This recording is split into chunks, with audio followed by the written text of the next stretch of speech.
Dream Scenario is one of my favorite films I've seen in 2023, and here's why. Hapless family man Paul Matthews finds his life turned upside down when millions of strangers suddenly start seeing him in their dreams. But when his nighttime appearances take a nightmarish turn, Paul is forced to navigate his newfound stardom. That's the plot for Dream Scenario.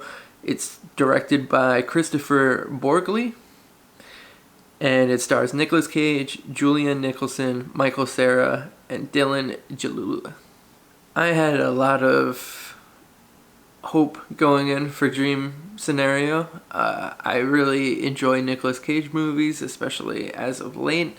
The Unbearable Weight of Massive Talent is really good. I actually liked Renfield. Pig is a really good movie if you haven't seen that.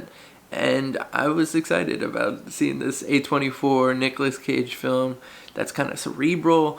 I was pretty excited. So I had some high expectations going into it, and this movie blew me away. This movie it's so of this time about being famous. It talks about cancel culture. It talks about people's perception of famous people, or people's perception of people that they don't really know, and how that can affect the person who is famous, the celebrity, in negative ways, and how it can affect just the zeitgeist and people's perception, even though it's not really based on anything, like things like tabloids, or things like just rumors, or just the overall cultural impact that celebrities have. And this movie goes into ideas of marketing and influence and influencers, and it's so smart. It's so fresh. It's so new and old at the same time. This is kind of a tale as old as time. Just what it is to be famous, and all the pros and mainly cons that kind of go into that. Nicolas Cage, his performance is amazing. He does such good acting in this as just like the description said, as a hapless man.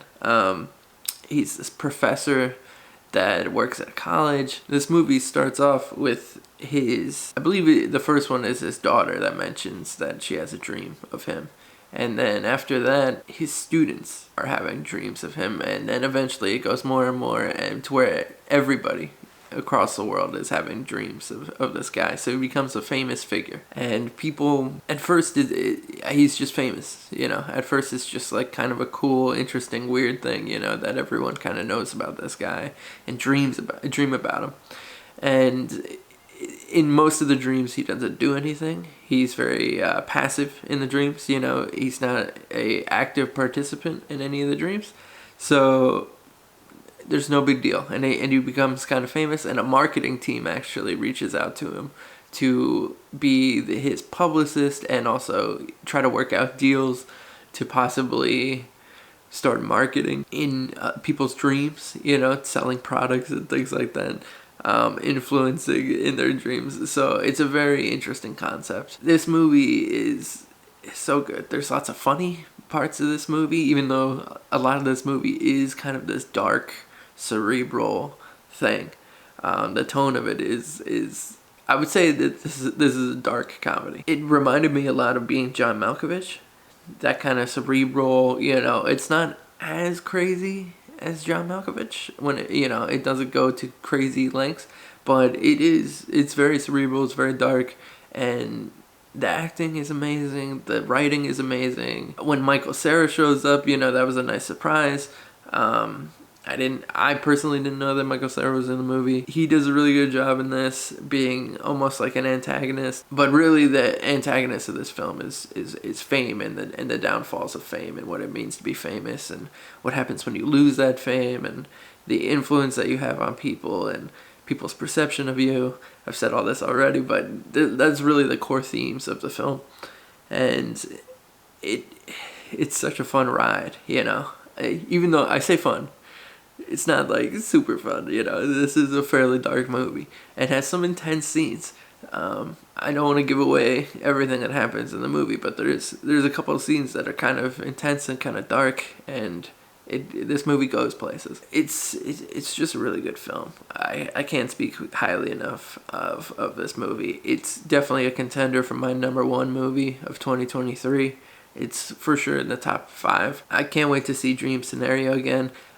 I'm excited for this director. This is the first movie I've seen of his. I know he's got a few other ones, but nothing that I've seen or really heard of. So hopefully this kind of puts this director on the map, and he starts doing more interesting things, because this one was great. And it's so nice to see like an original idea, you know, that's not an existing property. It's not based on, you know, it's not Napoleon that's like a biopic of somebody that you know about.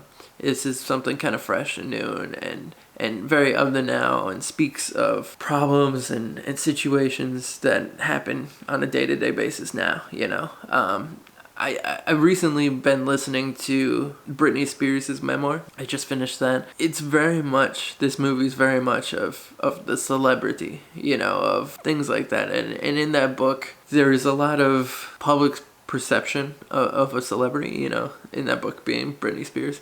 And so that book talks a lot about what people know and what people don't know about a celebrity's personal life, you know, and there's so much that you don't know, and there's so much that is out of the control of the person who is famous, right? You know, there's so much perceptions, there's only so much that they can show, there's only so much that people see, and they get their own ideas, you know, based on things that is out of the celebrity's control, if that makes sense. So it very much talks about things like that. So it's such a profound movie. It has so many great ideas. It has something to say. You know, this movie has something to say. So I highly recommend you check it out. I can't say anything better about this movie. It's a must see. If it's still in theaters, go and see it in theaters. If it's available for rent, definitely rent this one. It's a really good movie. I can't wait to pick this one up when it eventually gets a physical copy release. So that is Dream Scenario. Now we'll see you guys on the next one. All right, bye.